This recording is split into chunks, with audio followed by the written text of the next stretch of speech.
Logan, Ohio sits in the Hocking Hills region of southeastern Ohio, roughly 45 miles from Columbus. It is a city of about 7,000 people, small enough that everyone's faces are familiar and news travels like wildfire.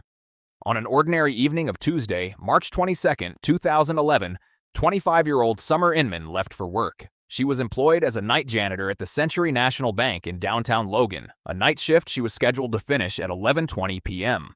Summer was a mother of three, Alexander, Kaylee, and Alana, and she worked nights so she could be with them during the day. She was building a future, a life away from the marriage that had become a prison. When Summer didn't come home that night, her parents grew worried. Her father, Michael, set out to look for her, but only found her coat and iPod left in the alley behind Century National Bank, the same alley she left through every night, the way out of the building. Confused and unsure of what might have happened, he called the police. Officers began working the case that night, canvassing the area and reviewing surveillance footage from inside the bank. The footage captured Summer in the hours before her disappearance, still in her black t-shirt, hair in its ponytail, looking exactly like herself. Then the footage ended and she was not anywhere on the other side of it. Two different witnesses told the same story. Late that night, near the bank, they saw two men forcing a woman into a white car driven by a blonde woman. The woman being forced inside was small, blonde, maybe 5'3", and it was clear she didn't go willingly. The attackers had brought a taser, which came out right away. They knew what they were there to do. The investigation moved fast, but the kidnappers had left a trail. The car everyone described was a white Ford Crown Victoria, an ex-police car, and someone close to Summer had just picked one up 2 days before she vanished. Less than 48 hours after the 911 call, officers arrested 3 people.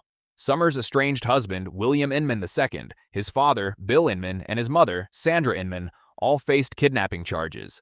None said a word about where Summer was. For a week, Logan waited anxiously. No one wanted to ask the question that troubled the community. Neighbors and friends formed search parties, scouring 4 counties. The FBI stepped in.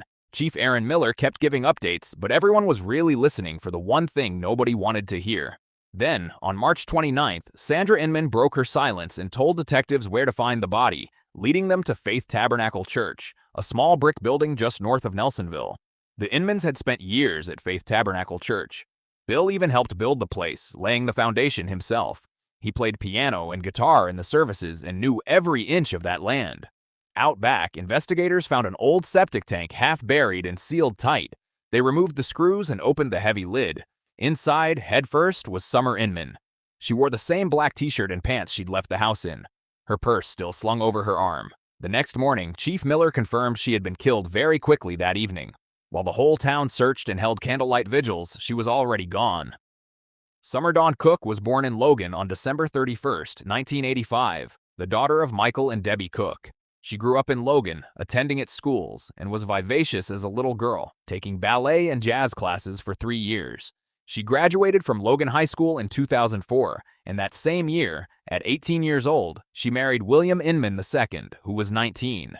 They had met as teenagers through the same church community that had given Summer her earliest sense of belonging. The young couple settled into a house next door to Bill and Sandra, and 3 children came in those years, Alexander, Kaylee, and Alana. The marriage, as the years passed, became something else entirely. In the divorce filing Summer submitted in June of 2010, she described a husband who threatened to kill her if she ever tried to take the kids. He'd grab her car keys, her wallet, her phone, everything that gave her any independence and hold them so she couldn't even leave the house. Her in-laws pressured her to stick with the marriage, constantly pushing her back into it. They would gang up on her and try to get her to just work things out. Summer did everything right, filing for divorce and going to the sheriff's office for child handoffs. The evidence against the Inman family was overwhelming. The morning after Summer vanished, surveillance footage saw William Inman II at a car wash at 7:30 a.m. with the Crown Victoria, working to clean it. The family then drove to a junkyard in Cleveland and swapped nearly new tires for 4 much worse ones. Investigators seized cell phones and Garmin GPS units from the family's home. The GPS placed the family in Logan at the time Summer was taken, then traced their route south toward Nelsonville and north again toward Akron. The timeline and the route were undeniable. William Inman II stood trial first in June of 2012. The jury deliberated for approximately 3 hours and returned a verdict of guilty on all counts, recommending life in prison without parole.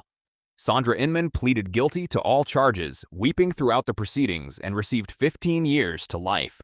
William Inman Sr.'s first trial ended in a mistrial. But in January of 2013, a new jury found him guilty on all counts, including 2 counts of aggravated murder. They declined the death penalty, recommending life without parole plus 14 additional consecutive years. Summer Inman had a civil protection order when she died. She'd written in her own words that her husband threatened to kill her. She followed every step the system recommends for someone facing this kind of danger. Still, on a Tuesday night, the people behind those threats took her. What made her situation worse was the nature of the threat. Not just her husband, but an entire family working together under one controlling presence. Summer's case matters because she did everything right and it still wasn't enough. A memorial fund was established in her name to support her 3 children.